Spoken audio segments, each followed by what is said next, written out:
My brother was handed everything while I got nothing, and now my parents want me to bail them out after he ruined it all. Parents signed over their entire estate to my golden child sibling, then tried to guilt me into supporting them in retirement. I refused and went no contact. I'm 34M, and I don't think I've ever had a normal relationship with my parents. Growing up, it was pretty clear my younger brother, let's call him T, was their favorite. He's 2 years younger than me, and while I was the one who got good grades, kept out of trouble, and tried to make something of myself, T, he was the screw-up, plain and simple. But to my parents, that didn't matter. It never mattered. I was the responsible one, so they expected me to handle things, while T just skated through life with their full support. To give you an idea, T barely graduated high school. He partied hard, dropped out of community college, then bounced between dead-end jobs while living at home well into his late 20s. Meanwhile, I was working my ass off to pay for college, land a decent job, and save for a house.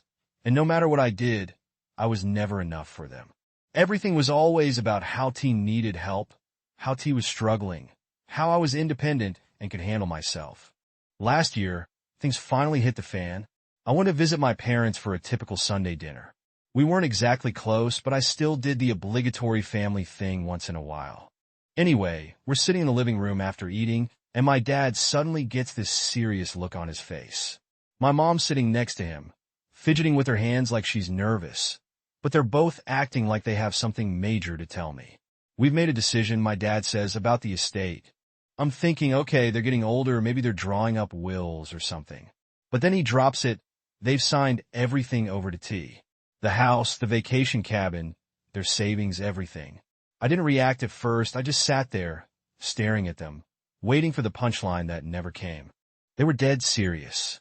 My father started rambling about how T needs the support more, and how I'm doing well on my own and don't need their help. My mother, of course, was nodding along like she always does, as if they had rehearsed this entire thing. So, you're giving everything to him? I asked, trying to keep my voice steady. And I'm getting nothing? They exchanged a quick glance, and my mom jumps in with her usual bullshit. It's not about that. You know we love you both, but you're stable. You've always been responsible, and T's, well, he struggled. Struggled. That was the word they used. Like blowing every opportunity and partying away his 20s counted as struggling. You do realize I busted my ass to get where I am, right? I said. I didn't just magically become stable. I worked for it. They didn't get it. Or maybe they didn't care. My dad just sighed and rubbed his temples like I was being unreasonable. We're not trying to punish you. We just think T needs more help right now. You've always been the strong one. I've heard this crap my entire life, but hearing it now, with them essentially cutting me out of their lives in favor of him, felt different. But I wasn't going to make a scene. Not yet. Instead, I asked the obvious question. So what's your plan for retirement? You're giving everything to him. Does he take care of you? My mom shifted uncomfortably, and my dad finally looked me in the eye, though he couldn't hold my gaze for long. We assumed you'd help us out when the time comes, he said, like it was the most natural thing in the world. That's when it clicked. They weren't just giving everything to T. They were expecting me to support them financially when they ran out of money. My brother gets the house, the savings, and the cabin. And I get what? Their bills?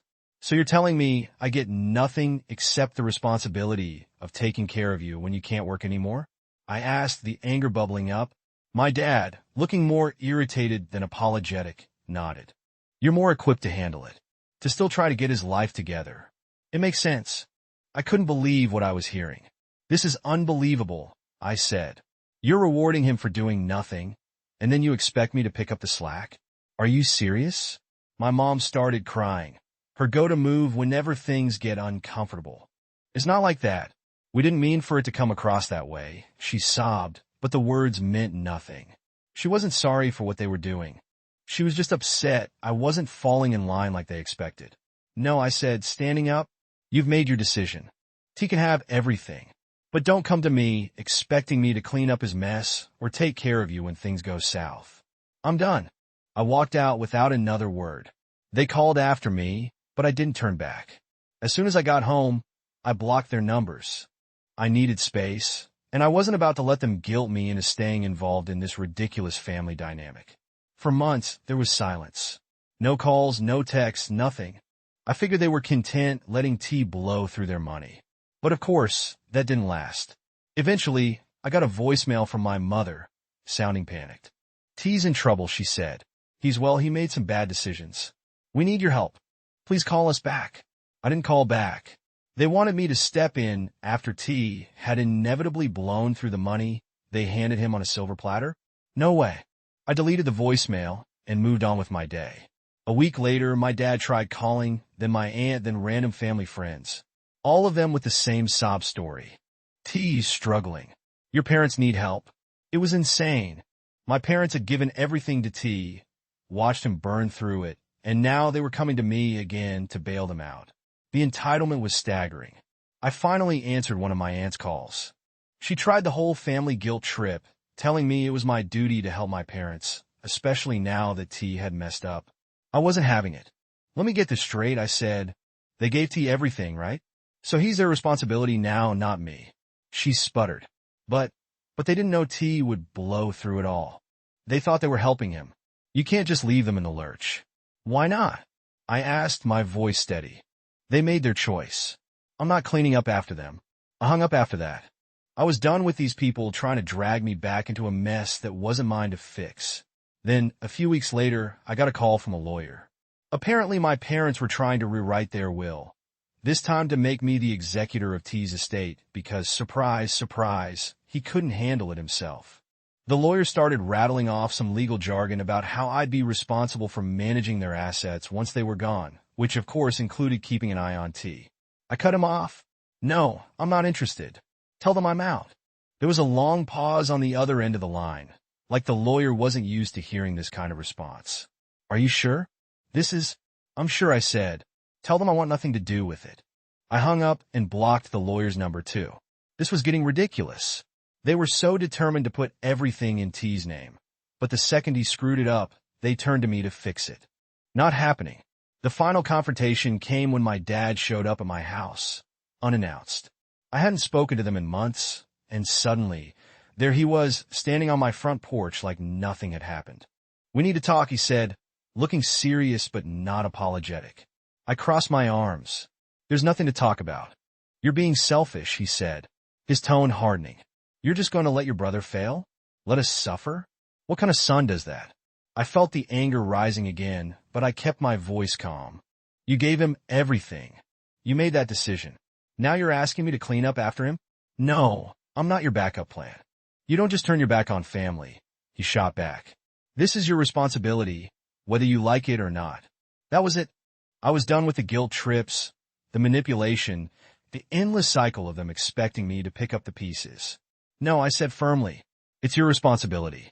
You gave everything to T, so you deal with him. I'm not your safety net. He looked furious, but there was nothing left to say. I shut the door in his face, locking it behind me.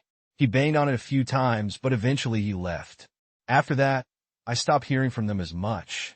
I'm sure they're still telling relatives I'm the bad guy, letting everyone know how I abandoned them. But honestly, I don't care anymore. They made their bed, and now they can lie in it. I've moved on since then. They tried a few more times to get through to me, but I ignored them. Every call, every voicemail, every desperate attempt from some distant relative to guilt me back into the fold. I shut it all down. T can have everything just like they wanted, but they can't have me cleaning up the messes they've made. I'm not going to lie and say it didn't hurt. It did for a while, but eventually you have to accept people for who they are. My parents made their choice, and now they have to live with it. I've made mine, and I feel lighter because of it. Sometimes you have to let people destroy their own lives without dragging you down with them. And you know what? If T's their golden child, he can take care of them when things fall apart. It's not my problem anymore. If you enjoyed this wild ride of family dysfunction, hit that subscribe button.